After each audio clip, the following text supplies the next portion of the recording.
Good evening and Shabbat Shalom to the 12 tribes of Israel, scattered abroad, and believers in Yeshua Messiah. It's Friday night. The Sabbath has begun here on the East Coast. It is finally Shabbat Eve. The week is over. The rest has begun. We are so looking forward to it. It's been a tough week. It's been a hard working week, and we are looking forward to this weekend.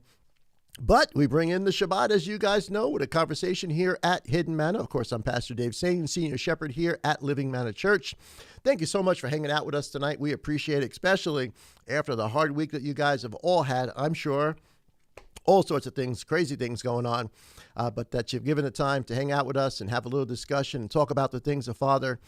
To do this, of course, my dear brother is with me. Brother Max, man, Shabbat Shalom. Shabbat Shalom, live from New York. Live, really, right? Live from New York. Yep. It's Saturday night. Yeah. I'm telling you, man, rude. I wish I would have thought that up before rude. I know. Well, he didn't even really think it up. He got that from SNL. But I tell you, his show, I haven't seen his show in a long time. Oh man, it's been years. I think since he had his stroke. I saw some of it. It's just not the same, man. I know. You know, he made that. You know, Mm-hmm. it was his personality. Yep. Yeah. You know, and you know the truth that he brought forward. I don't agree with everything. You know that thing. Yeah. But man, he was a pioneer. Mm-hmm. You know, he really broke some ground.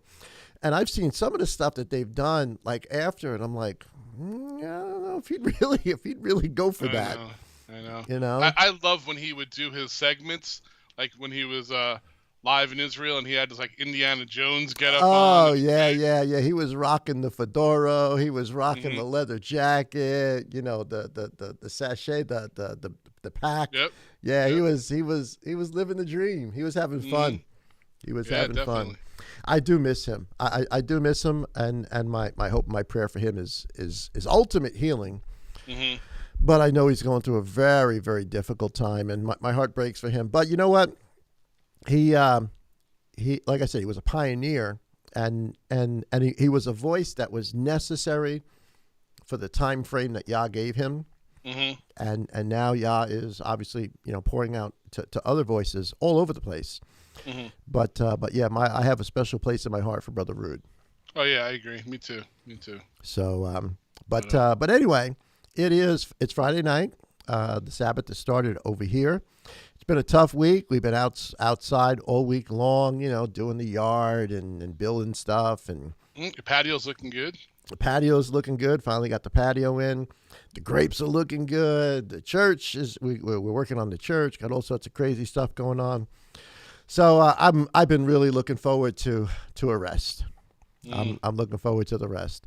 You know, y'all had a great idea. You know, rest. Like he knew what he was doing, huh? Yeah, it's kind of like God knew what he was doing. Imagine that. Mm-hmm. Imagine that. That's funny. Well, and just so everyone know, I'm lagging a little bit tonight, so don't make fun of any of my freeze frame faces. yeah, we're having trouble with internet. So if you guys see him freeze up, hopefully he'll click right out of that very quickly. Yeah, I think you can still hear me. I think when we can still hear. In fact, I think it just froze, and that was a pretty good facial expression there. That wasn't too bad. Just don't make any funny ones. They'll have to freeze frame it and put it on Manna Eaters or something like that. There you go.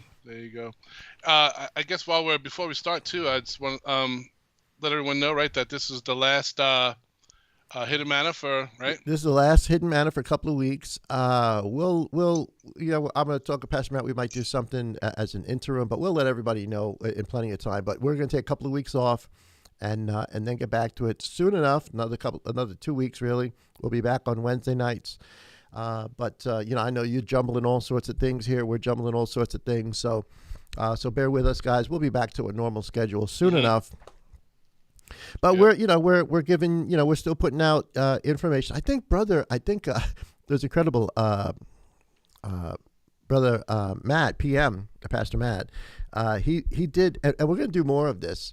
But he made a little short on YouTube. You can have little video shorts, kind of like an Instagram type of thing or a TikTok type of short video. Now you should be checking out Instagram and TikToks, all sorts of crazy stuff on there. But aside from that, he put it. He I didn't even know he did it, and it just popped up on my feed, and I'm like, wait a minute, that's me. And we had 1.7 thousand views in in the first day. in the first day. So we're gonna be doing more shorts for sure. Yeah, Amy just came up with a good idea. I was during our little 5-minute interlude there. Even for Hidden Matter, maybe we can do some shorts. Yeah. Our next week, we got a new season. Like Petey said, after our little recess, it's going to be the new season. Is this what season is this going to? 6? Are we going? 5? I was gonna say 5, 6, something like that. Yeah. Wow. Yeah, we've been doing this. It's been it's been going on. It's been a good conversation. It's been hopefully it's been beneficial to people. We try. Let's just say right up front, we're just two guys talking, two believers talking, trying to understand the best we can. We don't we don't always get it right. We reserve the right to be wrong, but we're trying. We're trying. We're trying to learn. We're trying to understand. Trying to walk it out. Yeah. We're trying to walk this out the best we can. We're trying to evaluate all the other stuff that we're hearing from, all sorts of different directions, and just trying to be a voice that gives truth as much as we understand it, to give it out to other people. So, so we're gonna be off for a couple of weeks. We'll give you all sorts of more information on that, guys, upcoming. But don't forget, please, to subscribe if you're not subscribed. Give us a thumbs up if you enjoy the message, if you're fed by it, and of course, like I said, subscribe, be part of LMC. This way you get a notification every time that we go live, and there's all sorts of other stuff that we do. You guys, most everybody that's watching us knows this stuff. You can check us out on our soon on our Wednesday studies, and then of course over the next couple of weeks we can get back to Wednesday night Bible studies. Got a whole bunch of neat stuff, whole bunch of little bit different directions we're going to go in, and try to touch on some topics that we haven't really hit before. But for today, we want to sort of bring it like we've been doing for a couple of weeks. Bring it back to basics. That's right. Hey, Petey, can I shove one more little phrase in there? Yeah. The best way for those, I know that I've been finding out more and more that those who watch us go beyond the people that we know, obviously. And if you really want to be a part of the family, you can download the app. Yes. The LMC app. And if you want to be a part of a future Zoom call, all the information is on there. So we would love to meet you and see who's watching us. We get to watch you. Thank you, brother. This Sunday evening at 6:30 p.m. will be our next Zoom call. And so we'll put out the information maybe Saturday evening, so everybody knows about it, and you can log in on Sunday night, whatever the time frames are across the country at 6:30 Eastern Standard. Whatever it is, I know it's different with daylight savings and all sorts of, depending upon where you are, and of course around the world. So we really hope to see everybody, and actually we're going to be seeing everybody July. Right, yeah, we're going to see everybody in July. Yeah, we got so many commercials today. It's going to be like 20 minutes of commercials. Sorry, but yeah. We're going to be up by you, being able to minister up by you the week of July 12th to the 14th or 15th. I forgot. I think the 15th. Yeah. So hopefully we'll be able to see brother and sister from the Redmonds and some people from Georgia, and so we're really looking forward to it. And plus everybody else that's up in Olean, that's part of LMC, that listens to us, and we're looking so forward to going back up there. We had a great time. We were up there just a couple of months ago, and we had a great time, and we're looking forward to it again. And we'll bring a study and hopefully have a good time in Father. Well, I hope no snow in July. It's the 1 month you guys have summer, so that's why we all wanted to come up then. All right, so what we want to do, guys, for this evening is we want to talk about salvation. I know it sounds like a really sort of general term. Let me just get to the right book here on the screen. We're gonna go to Ezekiel. We're gonna talk about Ezekiel, and we're gonna focus primarily on Ezekiel chapter 18, and we're gonna read through the chapter. We're gonna comment on it, but I also want to connect Ezekiel 18 to Jeremiah chapter 31, because there's a major connection between the two. But before we actually get into Ezekiel, I think it's important to sort of to give a little bit of a background to everybody, a little bit of a yeah, I guess background's the right way of saying it, about Ezekiel. While Ezekiel obviously is he's part of the diaspora into Babylon. Father speaking to him about the coming destruction of Jerusalem, about the regathering, but Ezekiel, from a prophetic perspective, actually winds up to be an outline of everything Father's going to do. The whole book of Revelation, the whole story, the events as they unfold, is actually given to us in the book of Ezekiel. That's a big study. And he's a priest too. Yeah, a priest, right? He's a priest. But he sees some incredible things unfold in front of his eyes that also unfold later on in the book of Revelation, or at least a pattern of them happens in Ezekiel, and it gives us a definition to use later on when we begin to understand the book of Revelation. And so Ezekiel is probably one of my favorite books, because so many times in the religious world in which we came from, we look at Ezekiel and Jeremiah and Daniel as interesting, yes, but as relevant, no. Exactly. And that's not just not true. It is interesting. The book is incredibly interesting, but the book is incredibly relevant too. It's relevant to who we are, and really the definition of what we, I think sometimes, so I'm trying to think of the right word here. I don't want to be offensive, but I want to be accurate. I don't want to use the word. I don't want to be offensive. We use this word, I think, too freely, or without real understanding. The word salvation, the word deliverance, right? The word justified. And we've talked about this before. We've had conversations in different lines, but amongst the religious world of which we have all come from, the concept, the thinking of salvation, and you know what makes it hard is that there's some truth to this, right? The truth is, you believe a Messiah. You understand who Messiah is. You understand that he died. You understand that he's a sacrifice, right? But we've sort of taken it, or the religious world around us has taken it to the point of, well, all one has to do then is just say a prayer, make a statement, make a confession of faith, and somehow that's it. That is done. That you are now signed, sealed, delivered, and really there's not really much you could do to be out of that. Now, you know, we get the term backslider, which is definitely a biblical term. There's scripture that's all, and backsliding is something that's spoken about even here in Ezekiel.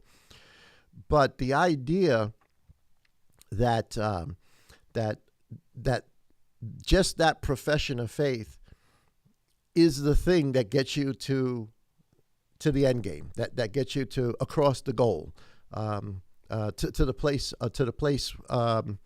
to salvation, right? We think, so long as I said that, I've got salvation. And yet one of the most detailed descriptions of salvation is in Ezekiel. He describes it with so much detail. And it's not what we've been told before. It's not that, well, this is how it was, and now in Messiah, it's something different. You know, our Elohim is the same. Yeah. And even that idea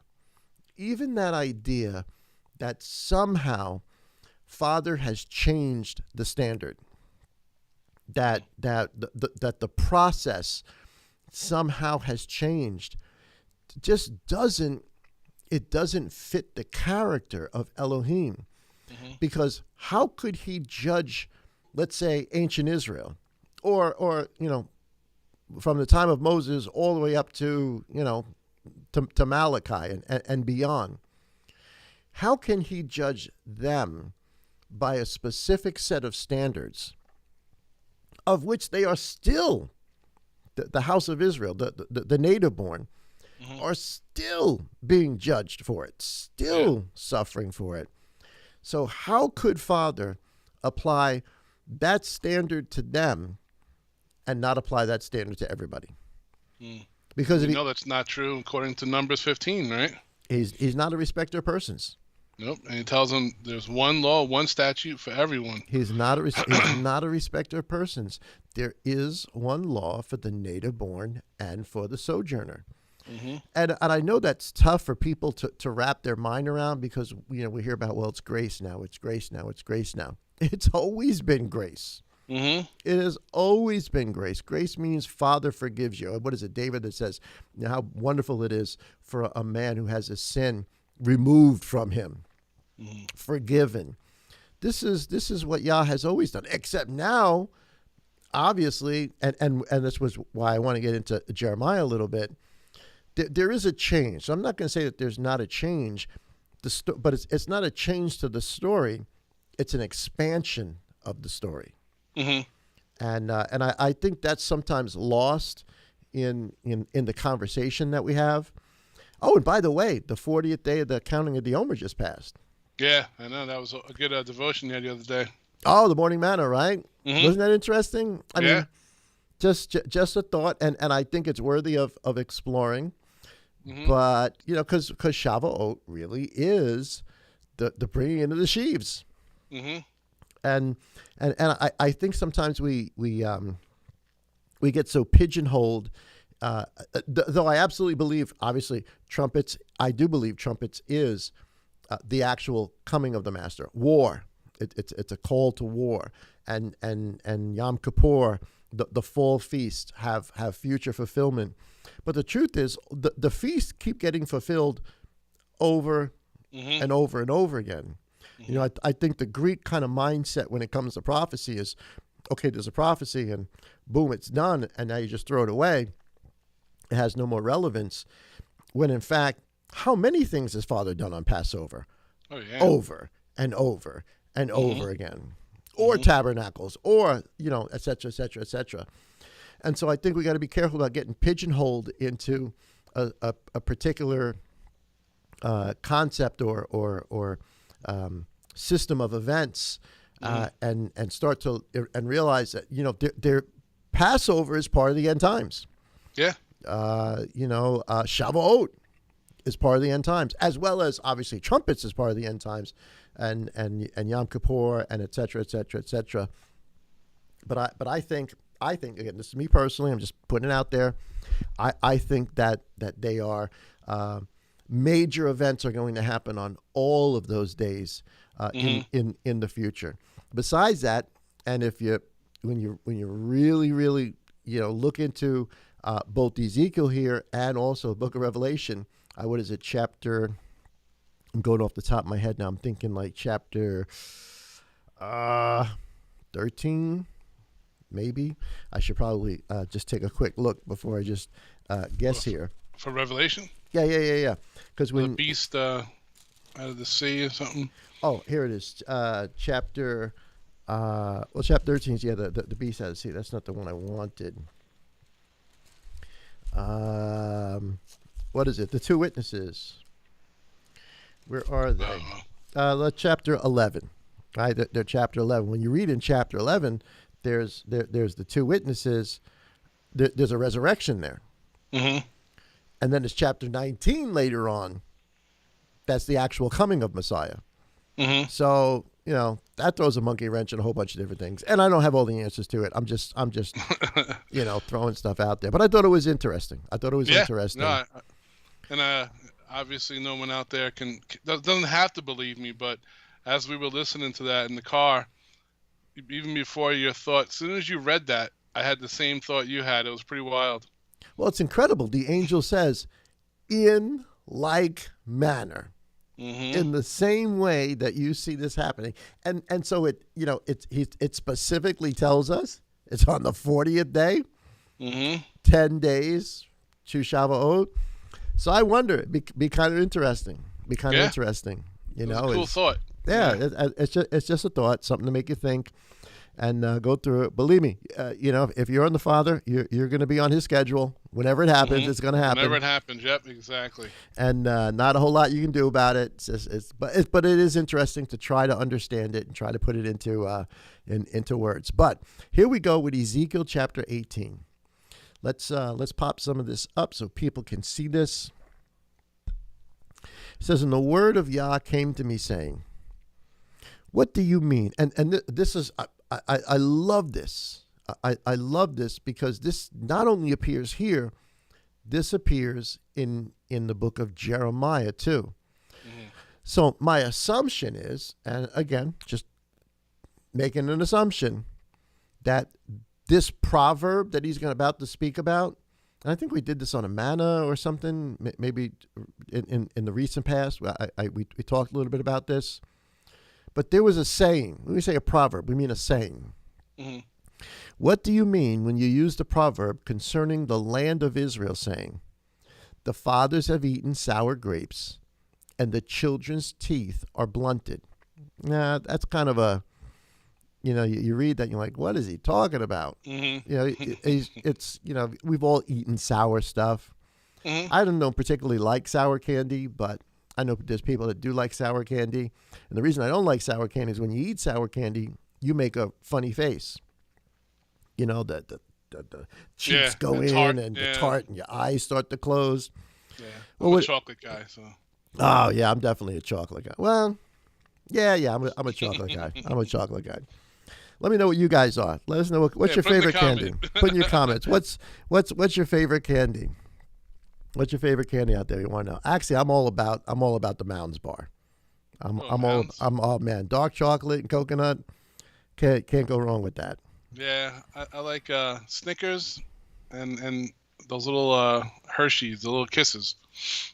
Yeah, the Kisses are good. They're good. Dangerous though. Yeah, they're dangerous because you can't just eat one of those things. Mm-hmm. Anyway, tell us what your Shabbat. Tell us what your favorite candy is. Sister Kara's gonna come on in with like a list of things because she's like a chocoholic. She comes back from getting her hair done with a chocolate bar like this big. Her hairdresser gives her a chocolate bar because I don't see any of it, but that's another story which I'm gonna probably get in trouble for later on. So he says, what do you mean when you use this proverb concerning the land of Israel, saying the fathers have eaten sour grapes and the children's teeth are blunted? Meaning, if your father is the one who eats the sour grapes or the sour candy, somehow the kids are making the funny face, which I guess I can see why they would think that or why this would become a proverb. But he says, as I live, declares the master, you shall no longer use this proverb in Israel. So the question is, why were they using this proverb? Mm-hmm. And I think, you could probably maybe make the case and say, well, Father visits the sins of to the second and third generation. Yeah. But I don't think that means that, what your fathers do, the children are going to answer for, because if that was the case, then everybody coming out of Egypt, not only would they have died in the wilderness, seriously, but their kids would have died in the wilderness. Mm-hmm. There wouldn't have been Israel now. Yeah, there'd be no. You're right. There would be no. This was done anything chocolate. I just saw a thing. Amen, hon. So it's like saying the parents, by eating the candy, you gave the kids cavities. Yeah, cavities. Right. Yeah, that's an analogy. So I guess maybe misunderstood, because what it really means is when he says he's going to visit to the third and fourth generation, what it's referring to is that if one generation doesn't change, if one generation, is rebellious, that's going to affect the next. It is going to affect the next generation, mm-hmm. but the next generation has a choice, mm-hmm. right, to continue in the rebellion. Yep. And if it doesn't, and so I think what it's saying is, with Nineveh, right, Father's only going to allow that type of rebellion amongst his people to go mm-hmm. so far. Yep. Before he steps in and does something.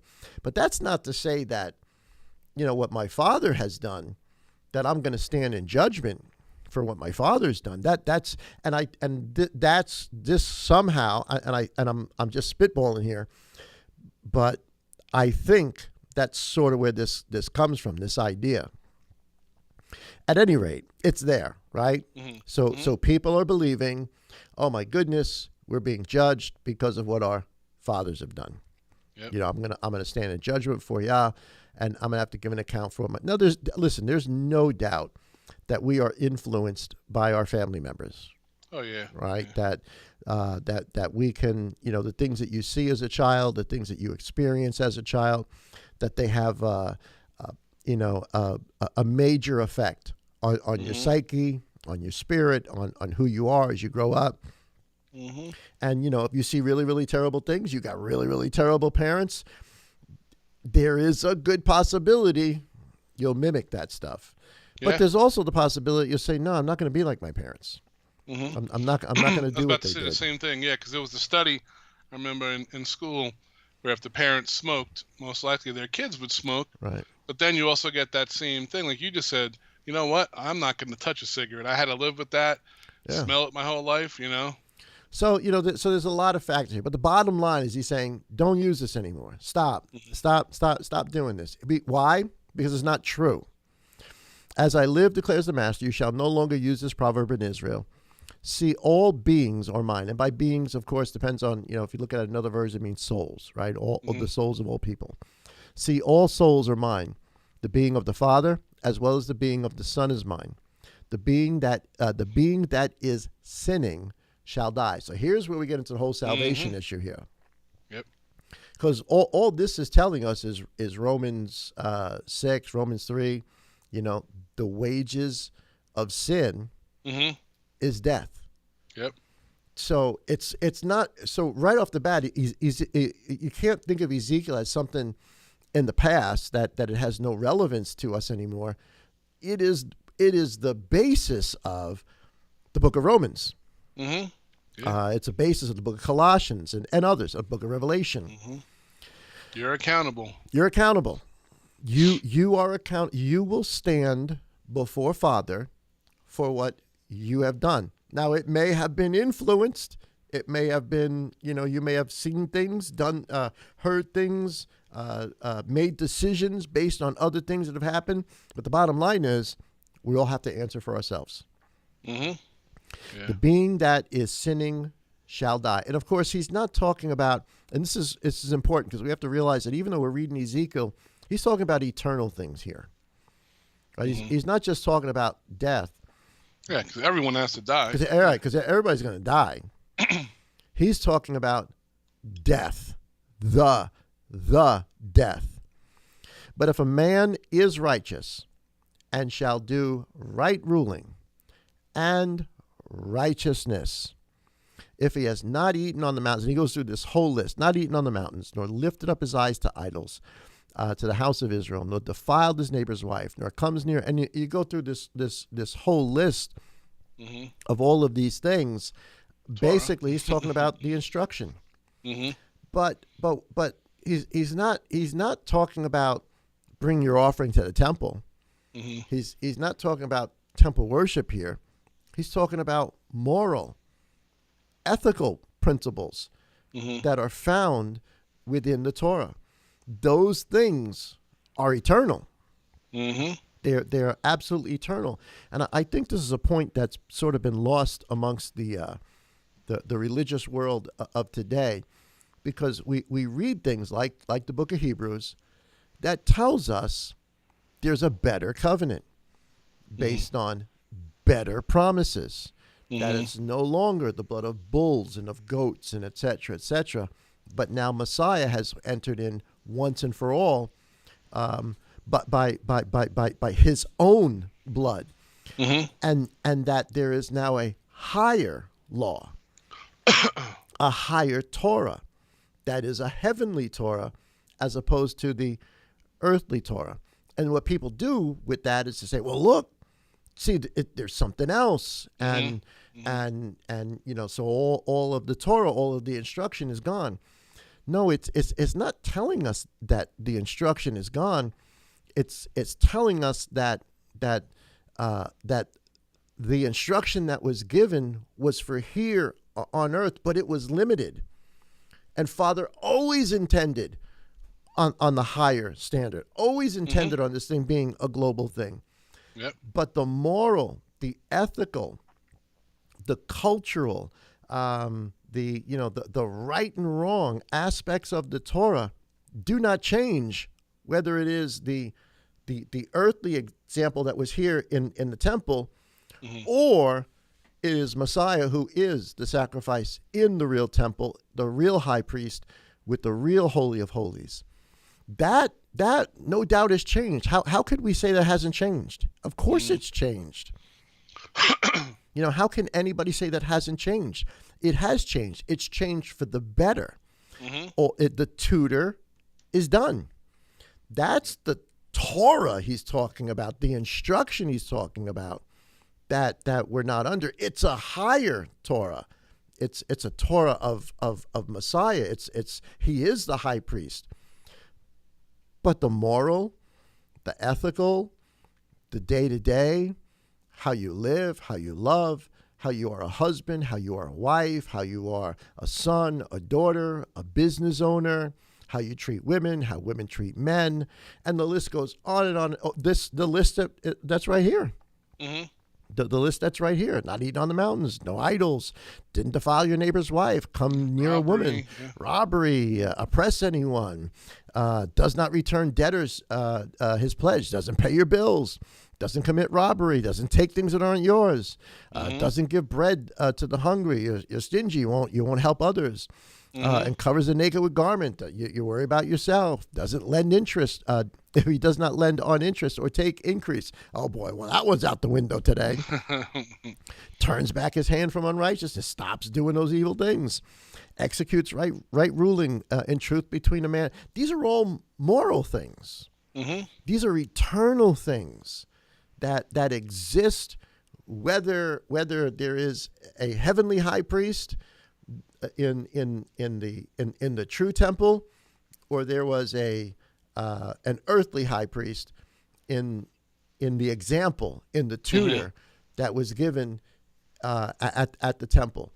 The moral, ethical teachings, they don't change. Nope. They just don't change. And even the principles, obviously, of the temple are important to us because they teach us principles about who Messiah is and what he is. So anyway, it comes down to this, verse 9. If he walks in my laws and he has guarded my right rulings in truth, he is righteous. He shall certainly live, declares the Master Yah. What a wonderful one! This is it. Yeah. This is the picture that also winds up to become the picture of what you and I know of as the New Testament. These instructions aren't different. Nope. We just, I think, went over that in Deuteronomy last week, right? This is righteousness if you walk in my laws, guard my right. There was a verse I wanted to. I don't know. I got it. It just popped into my mind, but I can't play. I don't remember where it is. I'll have to think about it in the back of my head while we go through this. So I wanted to connect this, right? Because he goes on here. He talks about, and we'll look at some more of Ezekiel 18 in just a second. But he's telling us what the Father does isn't going to affect the Son's judgment, so long as the Son doesn't do what the Father did. If the Son's different, well then fine. But here's what I want to connect it to. This is we're going to go back to Ezekiel 18, but here's Jeremiah, and it's Jeremiah 31. And if you guys got your Bibles there, turn to this because this is really interesting stuff that you should maybe highlight in your Bibles. Now, this is of course the chapter of the New Covenant, right? The whole book is talking about what's coming. And I love this. It starts around verse 27. So he's having a vision. He's seeing a vision in a dream, actually. And verse 26 says, and after this I woke and I looked around and my sleep was sweet to me. So whatever he sees in the vision, what he sees is the future prosperity of Judah. Even though the temple's about to be destroyed, Jerusalem's about to be destroyed, all the rest of that, Jeremiah sees there's a future for Judah, but not just for Judah. And here's what I think is just absolutely mind-boggling. Here's verse 27. He says, see, the days are coming, declares Yah, that I shall sow the house of Israel and the house of Judah, so both houses, right, northern and southern, the whole house of Israel. And he's going to mix them into the seed of man and the seed of the beast. Now, you got to hold on there for a second, because that's a major revelation. And it is the major part of the revelation that Judaism is lacking, right? Because this is the story to the house of Israel. Yeah, that's good. And so he's telling them sometime in the future, he's going to mix us all together. He's going to mix us all together. And the whole purpose of chapter 31 is that even in the mixing of us together, he is going to preserve the house of Israel and the house of Judah. Now, we know how that's done. It's done by grafting. The mixing of the nations, the mixing of the beast, the mixing of the seed of man, is that the beast, the seed of men, get grafted into the house of Judah and into the house of Israel. So today, let's say, let's just talk about Judaism for a second. There is no conclusion to Judaism. Right? It's an open book. Actually, it's a book that ends with a problem. The problem is we rebelled, we forsook, temples destroyed, land is destroyed, and we know, because there's lots of verses that say it, he's going to call us back, meaning Judah, the northern house and the southern house. But what about the nations? Yeah. What about everybody else? Did Father just forget them? And you see here, all the way in Jeremiah, that Father's telling Jeremiah, no. I'm not forgetting them. I'm going to sow you amongst them, and really sow them into you. Because now look what this says. And it shall be that as I have watched over them to pluck up, meaning the house of Israel, the house of Judah, they're being judged, right? And to break down, and to throw down, and to destroy, and to afflict, so I shall watch over them to build and to plant, declares Yah. And here it is. I love this. In those days, in the days when the house of Israel and the house of Judah are being mixed together with the seed of men and with the beast, the nations. Yeah. In those days, they shall no longer say, and here it is, the fathers ate sour grapes, and the children's teeth are blunted. No, stop that. And he's telling Ezekiel, stop it. Don't do this, because Ezekiel's given us the whole prophecy of the whole story that's to come. So you get it in Ezekiel, and you get it here in Jeremiah. Yeah. He's saying, no, don't. There's Father's going to bring everyone, but in the bringing of everyone, he is still going to preserve the house of Israel. Yeah. 30 is key too, right? But to each one shall die for his own crookedness. Whoever eats sour grapes, his teeth will be blunted. And then, of course, see, and it is, I want everybody to see, this is attached to probably one of the most quoted verses that we hear it all the time. We quote it all the time. See, the days are coming, declares Yah, when I shall make a renewed covenant with the house of Israel and with the house of Judah. So what is the new covenant with the house of Israel and the house of Judah? What is the intent of that covenant? So that no one would say The fathers ate sour grapes, and the Mm-hmm. children's teeth are blunted, so that the days are coming when I would sow Israel and Judah amongst the seed of Seed man of man. and the seed of beast. What is that called? Well, here it is. The days are coming, declares the Lord, when I shall make a renewed covenant with the house of Israel and with the house of Judah. Doesn't that make sense? Mm-hmm. Yeah, it's good. Doesn't that make sense? This is what the new covenant's about. It's the answer to what I guess you could say Judaism lacks. Right? It doesn't answer that question. Yeah. Yeah. Not like the covenant I made with their fathers in the day when I strengthened their hand and brought them out of the land of Egypt, my covenant which they broke, and I was a husband to them. For this is the covenant I shall make with the house of Israel after those days, declares Yah. And so again, new covenant. What is the new covenant? Exactly what we just read in Ezekiel. If the Son, I shall put my Torah in their inward parts and write it in their hearts, and I shall be their Elohim, and they shall be my people. Well, that's what we just read. That's what we just read in Ezekiel. He says, if a son who is justified, and that was a verse I was looking for, that I have to go back and try to find it, because he talks about the just. I think it's in Ezekiel 18. I have to go back, but it's the just person. I'm trying to see if I could see it in here really quick. I'm just kind of remembering it off the top of my head. But it's the person who is justified, the person who is just, the person who is forgiven, because that's what justified means.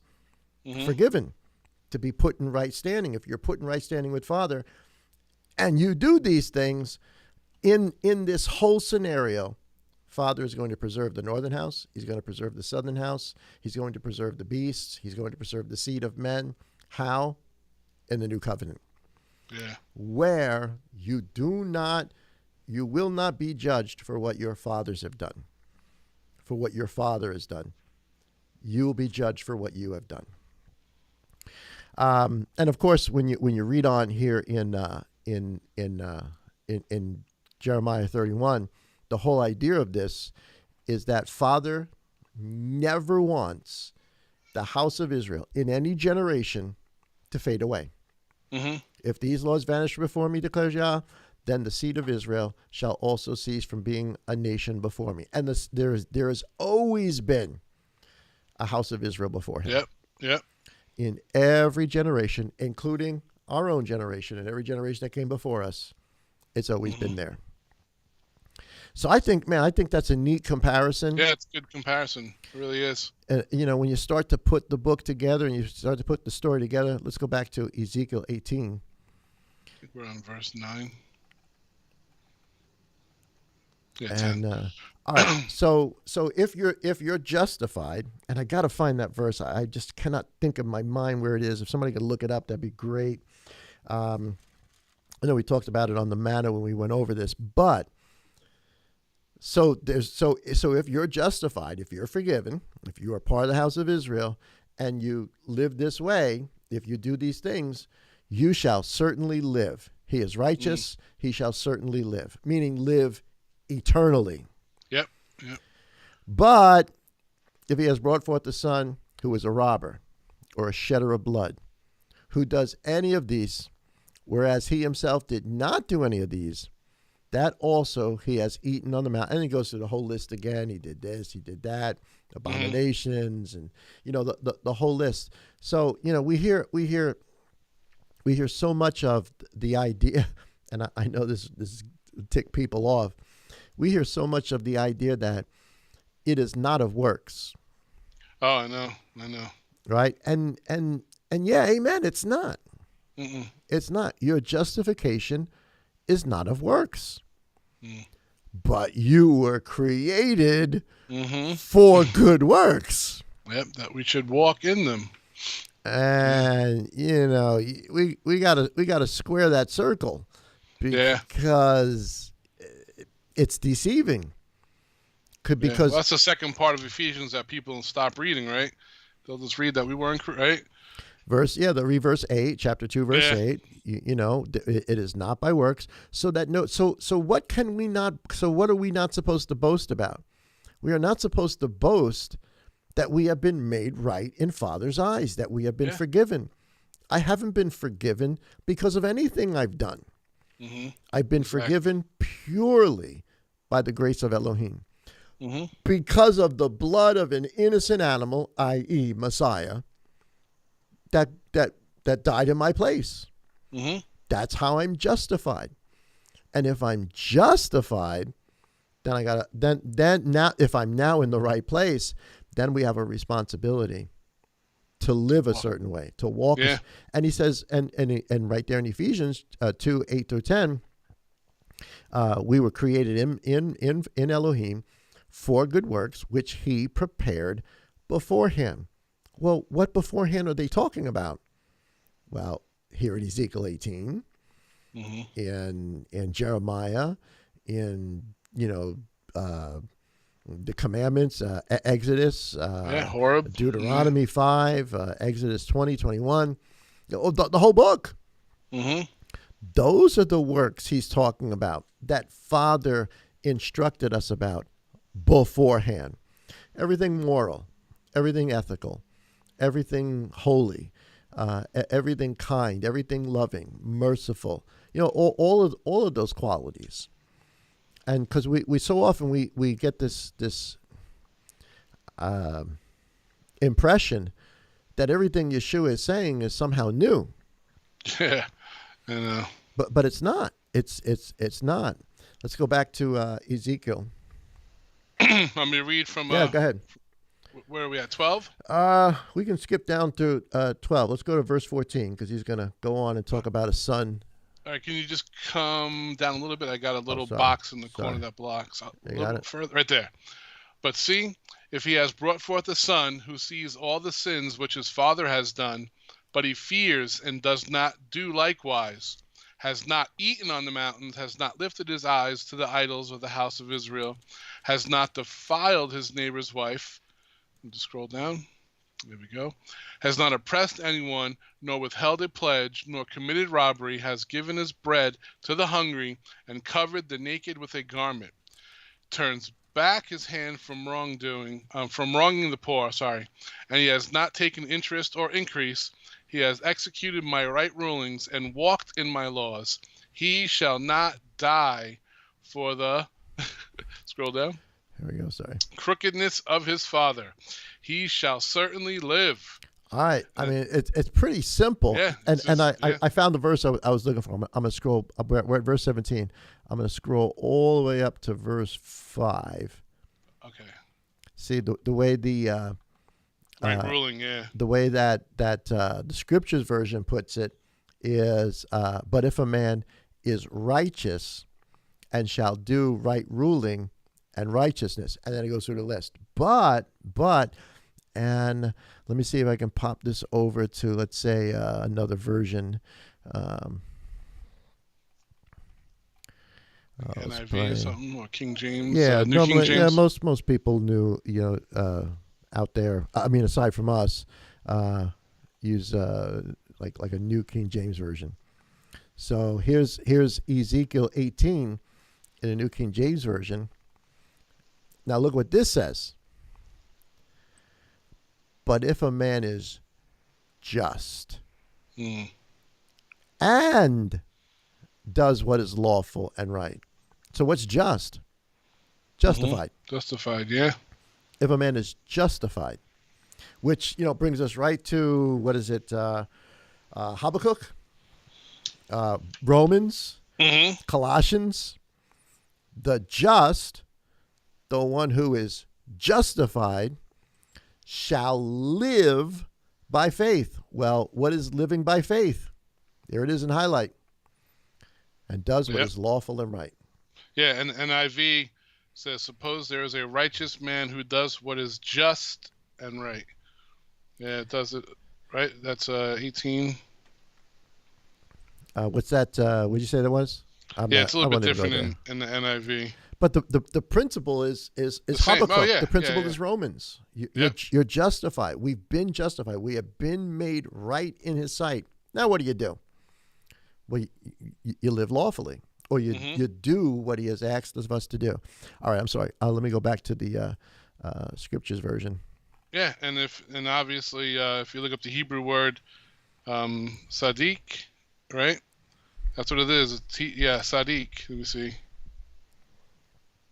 Oh, I couldn't hear it. I want to hear the pronunciation. But it says righteous or justified and vindicated by Elohim. Right. So what's the only way to get justified or vindicated? Is to be forgiven.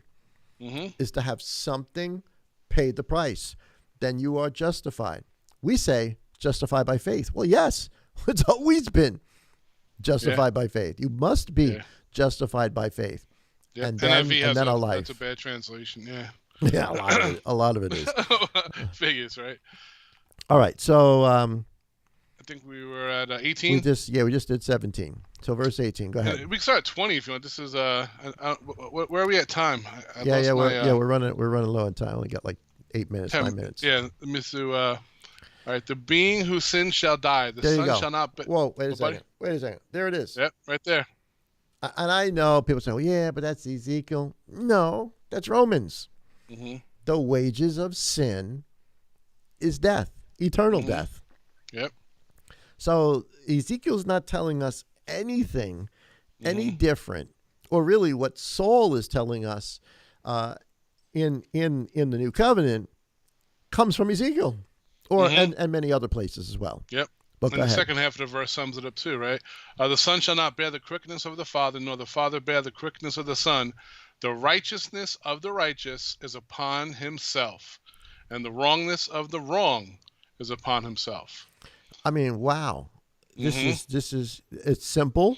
Yep. It's to the point. It's easy to understand, and yet it's gone right over our heads. These next 12 verses literally is Yah showing his grace. But he goes, right? But okay, so wrong, there you go. If he turns from all his sins which he has done, and shall guard all my laws, and shall do the right ruling, or again, right, be made right in righteousness, he shall certainly live, he shall not die. All the transgressions which he has done shall not be remembered against him. In his righteousness that he has done, he shall live. Have I any pleasure in the death of the wrong? Now, hold on a second, because what people would read that and say is, well, he just decided to stop. He was doing all these nasty, horrible things, and he just decided to stop. And so now that's righteousness to him, and that's not what we read in the New Testament. It's not about faith. It's not about to turn from your transgression means this person came to Father and said, "I am sorry, I repent," and probably brought an offering, to cover himself, and poured out his heart, and realized this is not different. It's just not different. It's actually the exact thing that you and I walk every day. But this is wonderful. So and this, what this actually kind of gets into? This gets into the whole intentional sin, and unintentional sin. Because he's saying all the transgressions which he has done shall not be remembered against him. In his righteousness that he has done, he shall live. So the whole concept, or the whole idea of intentional sin or unintentional sin is still New Testament. I think it is. Let me see. I'm thinking 1 John. Is it 1 John that talks about a sin unto death? I'm pretty sure it is. Yeah. But isn't that great, though? I love how 23 starts. Have I any pleasure in the death of the wrong? Oh, of course. Isn't that something? Because we were just talking about that a couple weeks ago, right? Remember? Elohim of the Old Testament is angry, and remember? Yeah, because we think it's two different books, two different gods. I'm trying to think where. I think it's in 1 John. If somebody can help me out there, if you guys can give me the verse for there is a sin that leads to death. I just cannot remember where it is off the top of my head. I know I probably got it highlighted somewhere in the book, but if somebody can find that. But the principle is here's John in the New Testament telling us that the principle of sinning to the point It's John where 5. you're going to die. First John chapter 5. And what verses are we at? I think 16 to 17. Okay, let's pop it up here for everybody to see. That's if my yeah. All right, if he's got it wrong, it was Brother Max that got it wrong, not me. I'll take it. He'll take it. 1 John chapter 5 and verse 14. Why am I still in Ezekiel? 1 John. Let's see if we can get there. We're running out of time here. 1 John chapter 5. No, I said verse 14. So, okay, so let's take a quick look at this because we're running out of time here. And this is the boldness that we have in him, that if we ask whatever according to his desire, and that's so important. That's a whole other message by itself, right? Because that's not what we hear. Mm-hmm. We hear, and this is the boldness that we have in him, that if we ask whatever we want, he hears us. Forget the according to his desire. Yeah, no, that's not what it says.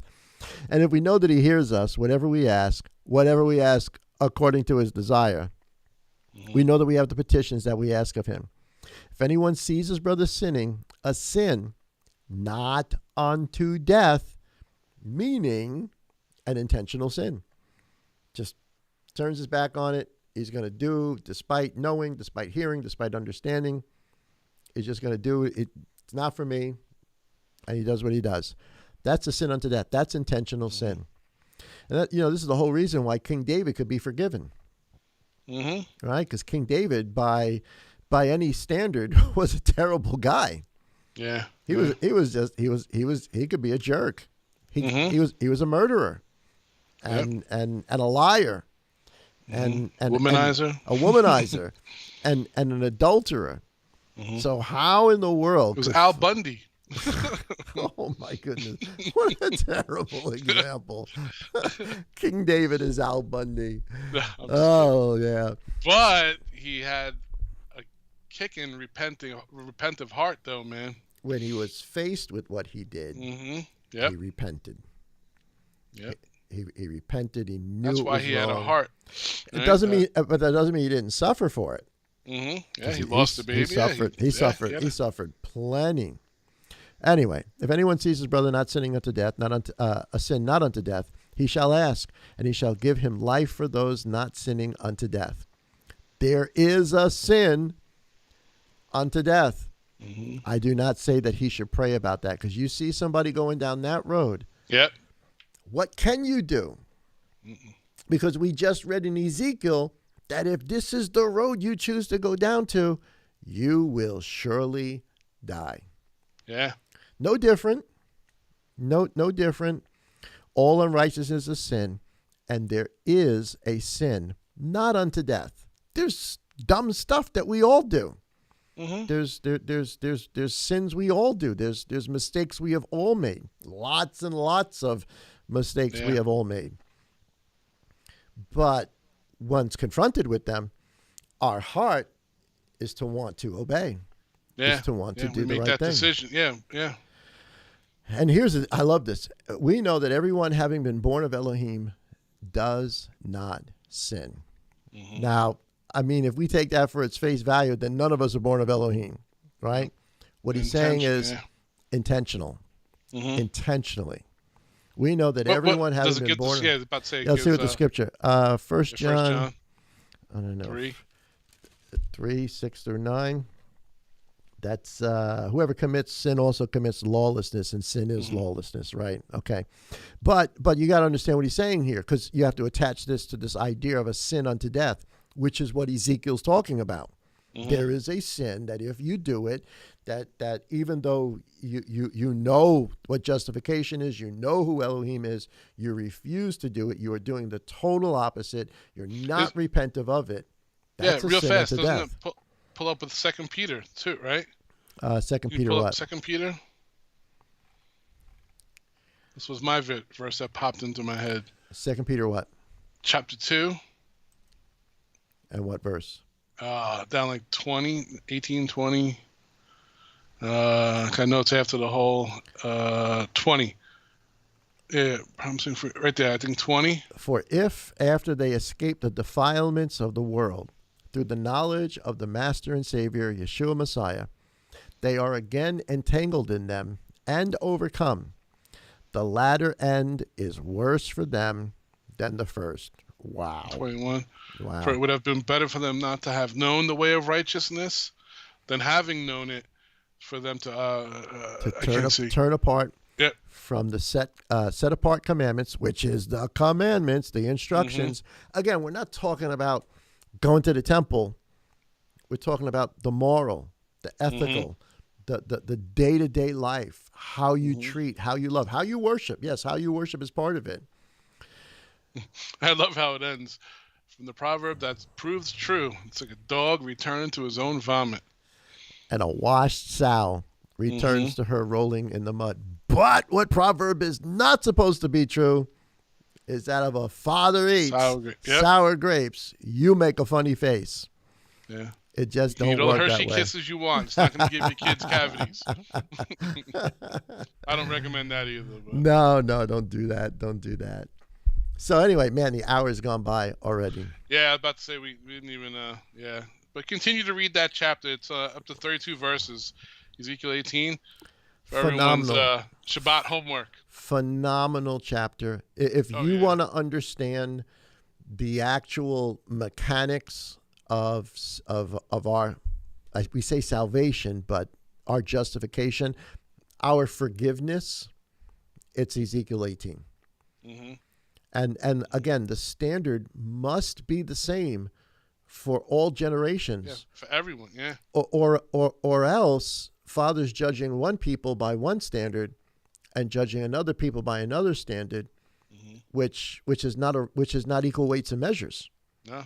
It's not a man that he should lie. It's not a righteous judgment. It's if he favors one or gives a different set of rules for one as opposed to another, well then how is there a standard? How could any of us then stand before him and say, well, but you did to these people, you'd have an argument. Not that I think you should even try. I remember talking to someone a couple of years back from leaving church, and I used the quick analogy. I'm like, because the person they had some foster children and adopted kids. I said, do you give a separate set of rules for the adopted kids than you did your own? You might have a little bit more of a grace leeway because, of course, they're coming from a different. But once, hey, you love them just like your own. They get the same rules. Yeah. Right. Yeah. Good analogy. Good analogy. So anyway, listen. I know these are things that we're just trying to understand. But I think it's important, especially as we have an opportunity to speak to other people and share with family members and stuff, that we're really able to explain what salvation or being just or being justified really means. And the most simple breakdown of it is you're forgiven. You're forgiven not because of what you've done. You're forgiven by faith. You're forgiven by faith because someone else suffered the consequences. And now that you're forgiven, now what do you do? Exactly. Now what do you do? And of course, we're trying to walk that out every day, trying to understand the best we can. We're keeping Shabbat to the best of our ability. We're understanding. We're memorializing the feast days. We can't keep them because the tutor's gone. Yeah. Tutor's gone, but the principles aren't. The principles aren't. But the morals and ethics, they stay the same. Good, bro. Right? We're either a slave to righteousness that leads to life, or sin that leads to death. Ezekiel 18. That's Ezekiel 18. Yep. It's amazing. The more we learn this book, the more you realize, oh my goodness, it is the same story. It's one story, one Elohim, one God. Put together. I know it's but it sounds just funny saying that. But I don't think you couldn't even write a story today knowing what you're going to write in a more perfect pattern than the scripture, right? Isn't it amazing? Yeah, but not just do that, but to have multiple writers. Yeah. In same plumb line in multiple ages, Mm-hmm. under different kings, different times and pressures, and yet they all write a story that is interwoven and connected. Mm-hmm. Mm-hmm. Maybe an AI today could do that. If you want to, call up Chat GBT, you can Mm-hmm. maybe have them write a story. But no, we're not. That's impossible. Nope. Unless the true AI, the AI, Mm. wrote it himself. Yeah. Awesome. Isn't that cool? Awesome. Yeah. All Good. right, Good brother. conversation. That went really fast. Yeah, that went really fast. Yeah. So, We'll miss you guys for a couple of weeks. We love you. yeah, enjoy your time off. I know you got a whole bunch of stuff going on at the home, and Yeah, we're some going to see you in projects going on in July. the house. Yeah, we'll see you in July. We'll be up there, and we're looking forward to seeing the LMC family Yeah, that's up looking there. forward to seeing everyone. Gonna have a good time. Yep. We look so forward to it. It's going to be good. All right. I love you, All right, brother. Shabbat Shalom. I love you, buddy. Give my love to the fam. I sure will, man. Peace, brah. Peace out, buddy. Bye. All right, guys. Hope you enjoyed that conversation. Man, that went quick. I know we kind of jumped around a whole bunch of different places, but we are responsible to work out our salvation, our own salvation, with fear and trembling. Have a wonderful rest of the Shabbat. Enjoy your rest. May it be peaceful for you and your family. Enjoy getting together with whatever holy convocation you've got going on tomorrow. Have a great day. Don't forget to join us this upcoming Monday for more of our morning manna. And we're counting down. We're almost there to Shavuot. Almost there. We'll talk more about that tomorrow and the giving of the Spirit. So join us tomorrow morning for our Sabbath service. Guys, have a wonderful rest of the evening. Yah bless. And of course, Shabbat Shalom.